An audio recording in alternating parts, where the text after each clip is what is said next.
your husband do? He's a firefighter. Have you ever gone into those trailers that done the actual like fire college? I've witnessed them, but I've not physically done it.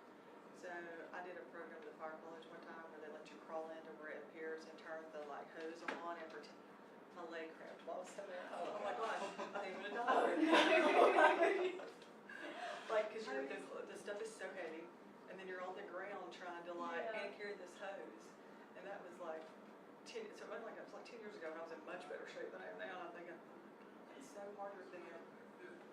I've seen them where they got like stuff kind of hanging down. Oh yeah, it lights up the whole thing. Catches on your tank. Yeah, you're like, and then you open the door, you gotta get down, you gotta crawl, and you're trying to carry the. Is that them? Really? I wouldn't make it. I can't try those. Yeah, I might just roll over and like. At first I thought I was gonna be like, tag out, whatever the word is for help me. But I was like, there's no way you can let that happen. Just turn the hose on and start spraying in my leg. It was like. It was just Scott up there. We will start about 12:02, assuming, does that make sense? They either.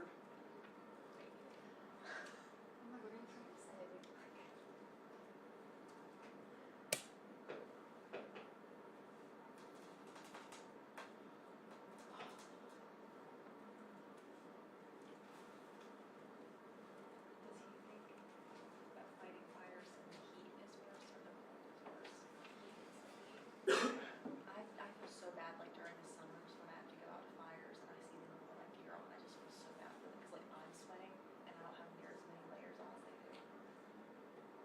I got a couple of questions I'm gonna ask her while she's on camera, but I'll speak real loud so everybody can hear me.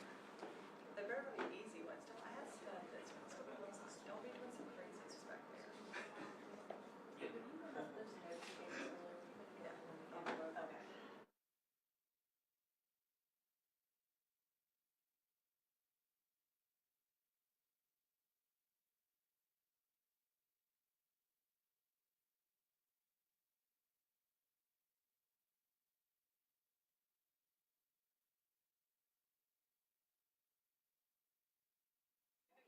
Good, very good. Always remember, I waited on you. Appreciate that. Just so, if I ever need you. We were gonna speed through town and say, hey, The DA said. yeah, that she's Hurry. waiting on us. Do you want me to just lay this up here, Mel? No. All right, you may have to just.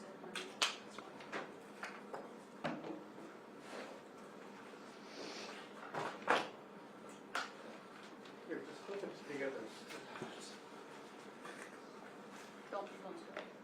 Good. Okay. Yeah.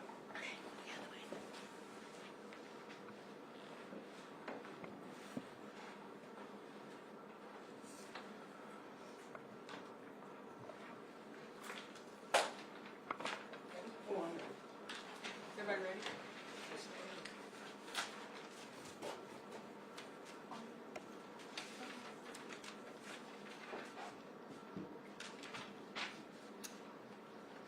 Good afternoon. I am Pamela Casey, District Attorney for the 41st Judicial Circuit here in Blount County. It's a position I've held since 2011.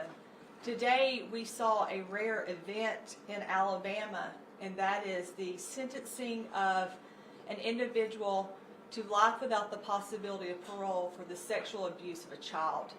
Under Alabama law, if a child is under the age of 6 and the individual is over the age of 21 and it is a rape first, sodomy first, or sexual torture of a child under the age of 6, that person's mandatory sentence must be life without the possibility of parole.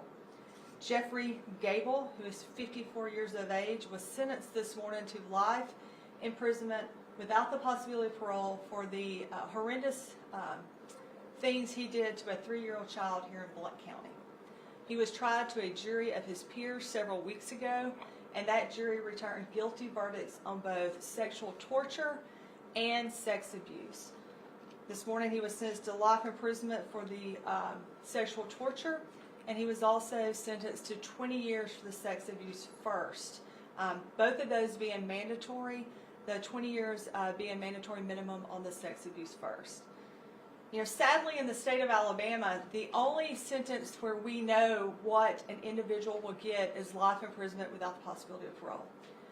Under our sentencing scheme and guidelines, many times we are unable to tell victims how long someone may actually serve when they are sentenced for child sex crimes. But today we can tell this family and this victim that her perpetrator will never be able to get out of prison.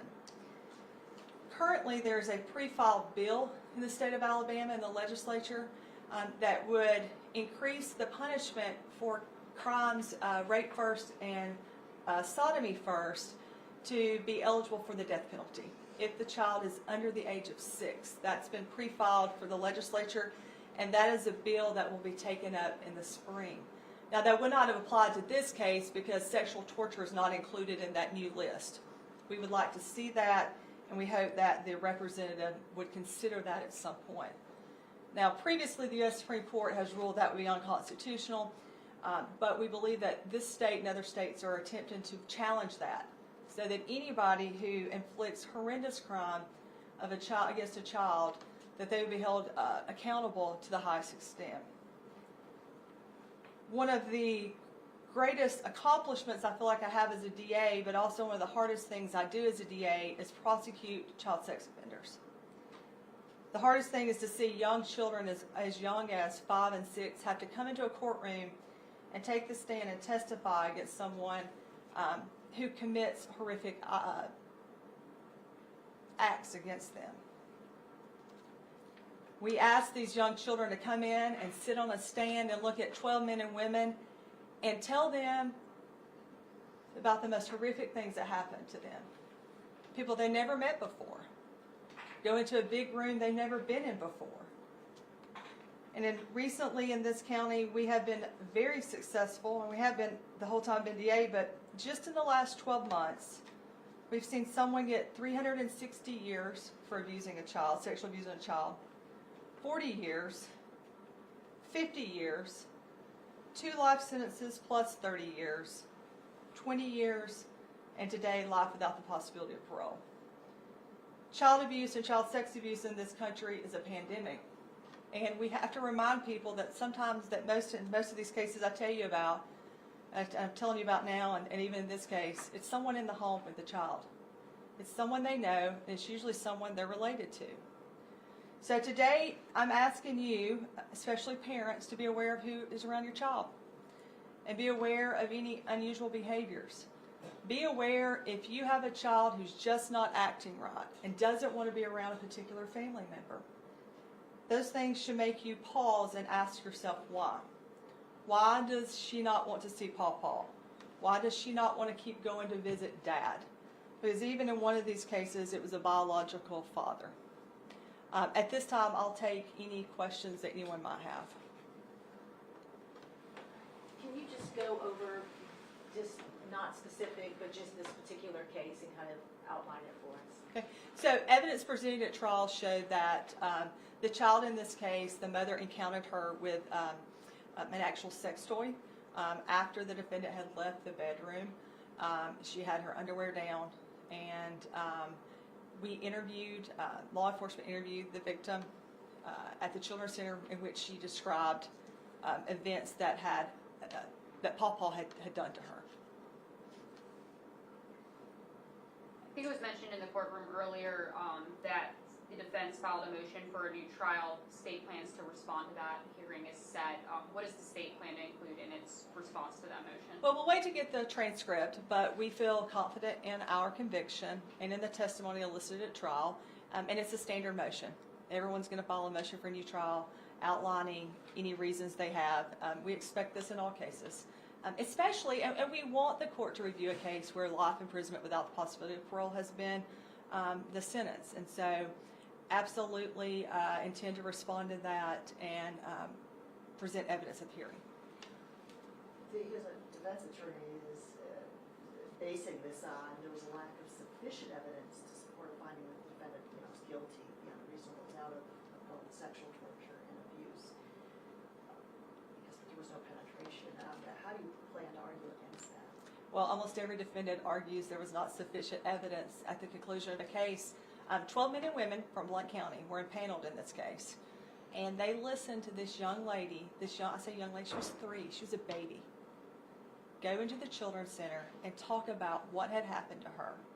She was able to identify the different types of objects, and law enforcement were able to locate those objects when they executed a search warrant on that home. We feel like there was more than sufficient evidence to support the verdict in this case, and we'll continue to argue that and stand up for this young victim. Does sexual torture require the sentencing of life in prison without parole? If the child is under the age of 6 and the defendant's over the age of 21. What's the difference between, say, when you have the sexual torture, what takes it to the sexual torture level? The use of an inanimate object on the sexual organs or mouth of another, of a child or a person, because you could sexually torture a person, but in this case the sentence came because of the age of the child and the age of the defendant, which we alleged in the indictment when we indicted Mr. Gable years ago. And when Gable was indicted about probably a little over 4 years ago, I mean, this has been probably a very strenuous, long process for the victim and their entire family. How are they doing, and has this provided any sense of relief? I know it doesn't change what happened, but just knowing that he is now behind bars for good. It's interesting, and we talk to our victims in cases similar to this, especially sex abuse victims, and we use a lot of words like closure. And there really is never closure for these victims, especially when they're young. We don't know what effect it's going to have on them as they get older. It's always a good day when you can put away a bad person for hurting a child. And so I think they're relieved to see that happen. It was sad for me in our office to have to watch this young little girl take the stand and testify in this case. So I believe the family is very relieved that he is not going to be on the streets. Even in homicide cases, when we talk to victims of that, there's this belief that, well, if we put, John Doe in prison for killing our daughter, we'll feel better. And they just don't feel better. And children still live with what was done to them. We have a lot of close relationships with some of our prior, and I like to call them a survivor, because that's what they are. They have survived some of the most horrific things that have happened to them, and they still stand to tell their story. Recently had a 16-year-old young lady whose stepfather was molesting her. And, we talked a lot with her after about, you are a survivor. You are not a victim to this, and do not let it dictate the rest of your life. You read off a minute ago a lot of sentences that Blount County has given to people in the last 12 months regarding child abuse and child sexual abuse. You also mentioned, I believe you called it an epidemic across the country, but we are seeing a lot of prosecution here in Blount County. Is this something that the DA is really wanting to crack down on, and law enforcement of Blount County is really wanting to crack down on? So I've been very serious about prosecuting child abuse perpetrators my whole career. We have an excellent law enforcement officer who investigates these cases with us as a partnership. And so we've had a change in judges in Blount County over the last 24 months. I think that's why we're seeing a little bit more of movement in the court system and harsher sentences. And so we will take all of our cases seriously. We're going to evaluate every case. We may not be able to try every case to a jury. We may talk with our victim, and it's more important to our victim that someone admit that they did this crime to them than it is to see them actually put away in prison. And so we're always working with our victims in the cases to make sure that they are, the best we can meet their needs, but also meet the needs of society. And society's needs are that we get these people off the streets and we don't have further victims or additional victims. Because I think you'll see that some of the people that we prosecuted that got these long sentences, this was not their first victim. Not necessarily that they had been previously prosecuted, but there have been prior allegations of sex abuse against those people. The 20 years was on sex abuse in the first degree. Can you differentiate how that crime differed from this sexual? Yeah, so sexual contact is going to be the sex abuse versus the actual penetration and or touching of the inanimate object. It's going to separate the two. Well, what type of resources will be made available by the state for the victim for years to come? So in Blount County and a majority of our counties in the state, we have child advocacy centers. And here in Blount County, we have the Blount County Children's Center, which will provide free counseling to any victims of abuse. And I want the public to know that that's something available even if there's not a prosecution. You can reach out to that facility, and each of the counties have a different name for their children's center. And even adult survivors have the ability to get counseling and group counseling sessions through that program at no cost to them. Just kind of piggybacking on that, oftentimes, unfortunately, these types of crimes go unreported. To anyone who's watching this, what's your message to them? It's never too late to tell law enforcement about what happened to you. It may affect the strength of the case. We have, the Bird case that I represented earlier of 20 years, that was years and years prior that happened, and then the victims came forward. Okay? We will do our best to seek the truth. That's what we're about, seeking the truth. I think last year in Blount County, there were 329 cases of abuse made. We don't prosecute all those. All those are not prosecutable cases, but we will take the cases where we do seek the truth in determining whether or not an event happened. If we can support that evidence, then we will pursue those prosecutions. Why do you like this life without the possibility for these type of crimes? Is it the recidivism rate? Is it the chances of rehabilitation? What do you feel about that? I don't think perping on a child is something you get over. I don't think you wake up and go, oh, I'm healed. I think that you can go into recovery for alcoholism. You can go into recovery for other types of drugs and be rehabilitated. I don't think you can rehabilitate a pedophile, and that puts every child they come into contact with at risk.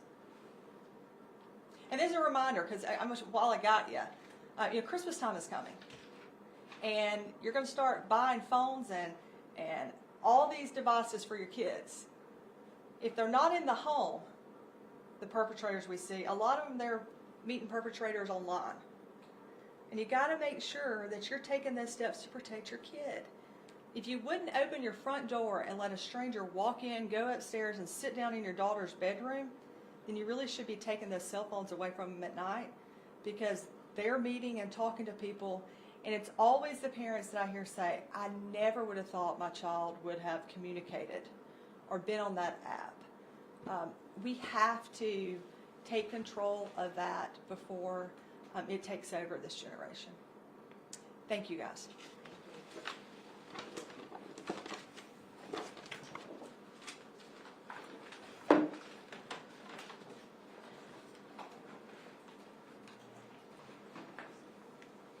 Those cases that you mentioned with the long